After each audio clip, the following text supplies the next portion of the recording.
नमस्कार दोस्तों, कैसे हैं आप लोग। आशा करते हैं सब सही है। कल हमारे लिए बहुत ही एक इम्पॉर्टेंट दिन है। हमारा जो इलेक्शन हुआ है उसका रिजल्ट आने वाला है कल। 2024 में जो इलेक्शन हुआ है उसका रिजल्ट कल आने वाला है, तो बहुत ही इम्पोर्टेंट दिन है दोस्तों। आप सबको बहुत बहुत बधाई।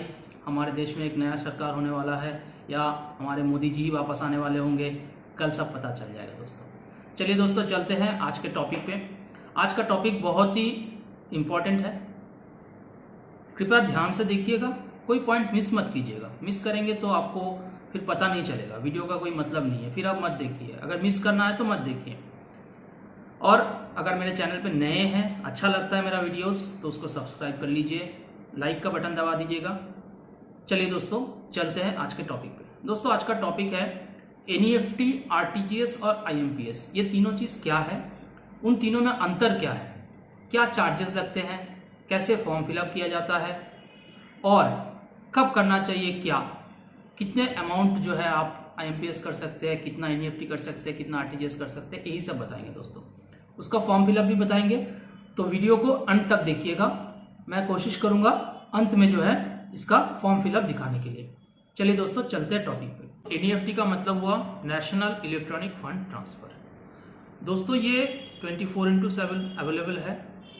आपके मोबाइल से, आपके पास इंटरनेट बैंकिंग है तो आप उससे कर सकते हैं। बैंक में जाके करेंगे तो एक फॉर्म फिलअप करना पड़ेगा। दोस्तों, NEFT करने का कोई लिमिट नहीं है, मतलब आप 1 रुपये से लेके 1 करोड़ तक, 10 करोड़ तक आप NEFT कीजिए, कोई प्रॉब्लम नहीं है। NEFT में क्या है कि वो हर एक घंटे में सेटल होता है। मतलब सारे बैंक, मान लीजिए सारे बैंक जो है NEFT कर रहा है, डाल रहा है, लेकिन वो जाके 1-1 घंटे बाद जो है, जो सर्वर है उससे क्लियर हो जाएगा।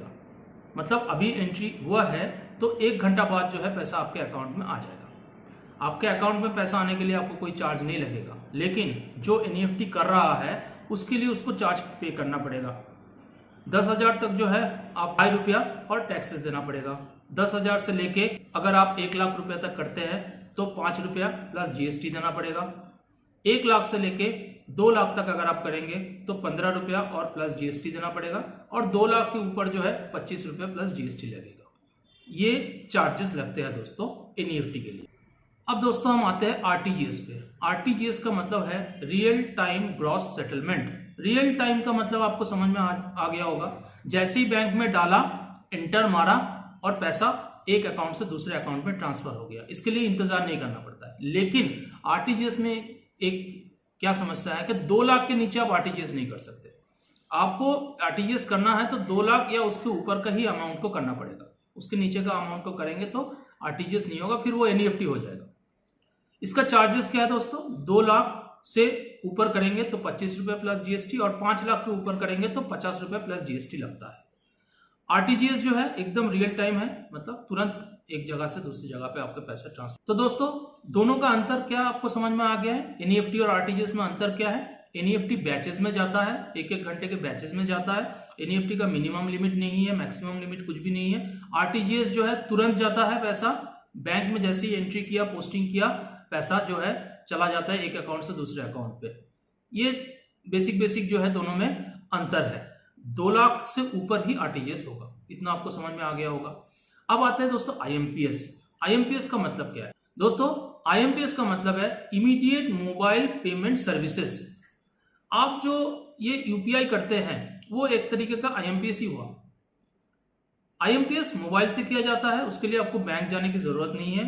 आपके पास इंटरनेट बैंकिंग है, भीम UPI है, पेटीएम है, गूगल पे है, जितने भी ये आप करते हैं उसी को IMPS बोला जाता है।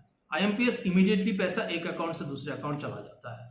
इसमें 2 लाख तक की है, आप 2 लाख तक ही IMPS कर सकते हो। 2 लाख के ऊपर करना है आपको तो फिर वही NEFT RTGS करना पड़ेगा। आप बैंक में जाके कर सकते हैं फॉर्म फिलअप करके, नहीं तो फिर आप अपने इंटरनेट बैंकिंग पासवर्ड से आप IMPS RTGS NEFT आपको जो मर्जी आप कर सकते हैं। दोस्तों समझ में आ गया होगा। चलिए आपको फॉर्म फिलअप सिखा देते हैं, क्योंकि आप बहुत लोगों के पास जो है इंटरनेट बैंकिंग पासवर्ड और ये ID पासवर्ड नहीं होगा, तो आपको बैंक जाके करना पड़ता है। तो आप बैंक में जाएंगे, फॉर्म फिलअप कैसे होगा, क्या आपको ये फॉर्म फिलअप करना पड़ेगा। ये फॉर्म फिलअप कैसे होगा वो मैं आपको पार्ट बाय पार्ट बताऊंगा, लेकिन इसके साथ आपको एक चेक भी देना पड़ेगा। चेक में आप लिखेंगे योर सेल्फ NEFT और योर सेल्फ RTGS। आप जो भी करना चाहते हैं, अगर NEFT करना चाहते हैं NEFT लिखेंगे, RTGS करना चाहते हैं RTGS करेंगे, लेकिन योर सेल्फ लिखना पड़ेगा, योर सेल्फ NEFT और RTGS। और यहाँ पे जो बियरर शब्द होगा उसको आपको कार्ड देना पड़ेगा। सबसे ऊपर दोस्तों आपको यहाँ पे ब्रांच लिखना है, डेट लिखना है, आपका पैन कार्ड नंबर लिखना है, कितना अमाउंट का आप NEFT या RTGS करना चाहते हैं वो अमाउंट यहाँ पे लिखिए। जैसे मैंने यहाँ पे 3 लाख लिखा है, उसको आप वर्ड्स में लिखिए और यहाँ पे आप चेक नंबर दे दीजिए। उसके बाद दोस्तों नेक्स्ट वाला पार्ट है डिटेल्स ऑफ एप्लीकेंट और रेमिटर। मतलब जैसे मैं करना चाहता हूँ NEFT, तो यहाँ पे मेरा डिटेल्स होगा, मेरा अकाउंट नंबर होगा, जो चेक से मैं पेमेंट करना चाहता हूँ वो चेक नंबर होगा, चेक का डेट होगा, मेरा नाम, मेरा एड्रेस। आप एड्रेस नहीं भी लिखेंगे तब भी चलेगा, यहाँ पे आप एज़ पर बैंक अकाउंट लिख दीजिए और नीचे आप लिखेंगे आपका मोबाइल नंबर। ये लिख के ये आपका पहला पार्ट ख़त्म हो जाता है जो एप्लीकेंट का है। इसके बाद दोस्तों आता है डिटेल्स ऑफ बेनिफिशियरी, मतलब जिनके पास आप ये पैसा भेजना चाहते हैं वो आपका बेनिफिशियरी हो गया, तो आपको उनका अकाउंट डिटेल्स देना पड़ेगा। जैसे मैं मिस्टर विराट कोहली को पैसा भेजना चाहता हूँ, तो मैं यहाँ पे लिखा हूँ beneficiaries name mister Virat Kohli, उनका अकाउंट नंबर, और दोबारा कंफर्म करिए आप, रिकन्फर्म योर अकाउंट नंबर। तो विराट कोहली का अकाउंट नंबर जो मैंने यहाँ पे दिया है उसको मैं दोबारा लिखूँगा ताकि रीचेक हो जाए। फिर बैंक का नाम, जैसे उनका अकाउंट अगर ICICI बैंक में होगा तो ICICI बैंक, बैंक का IFSC कोड जैसे मैंने यहाँ पे लिखा है ICICI 0001578, और ब्रांच का एड्रेस, जैसे वो दिल्ली में रहते हैं तो मैं ब्रांच का एड्रेस दे दिया दिल्ली। ये हो गया आपको दोस्तों बेनिफिशियरीज डिटेल्स। नेक्स्ट है दोस्तों एकदम नीचे आपको सिग्नेचर करना पड़ेगा। अगर आपका जॉइंट अकाउंट है तो आप सिग्नेचर करेंगे और आपका जॉइंट होल्डर भी सिग्नेचर करेगा, जैसे यहाँ पे मैंने किया है, मेरा मिसेस ने किया है। चेक का डेट लिखा है और जिस दिन मैं कर रहा हूँ उस दिन का डेट, यहाँ पे मैंने अपना एड्रेस दे दिया है। और आप जब हो जाएगा तो बैंक से जो है वो UTR नंबर आप ले सकते हैं, और एक्नॉलेजमेंट स्लिप है ये, तो यहाँ पे वो सील मार के आपको एक्नॉलेज करके दे देंगे। ये है दोस्तों पूरा NEFT करने का तरीका।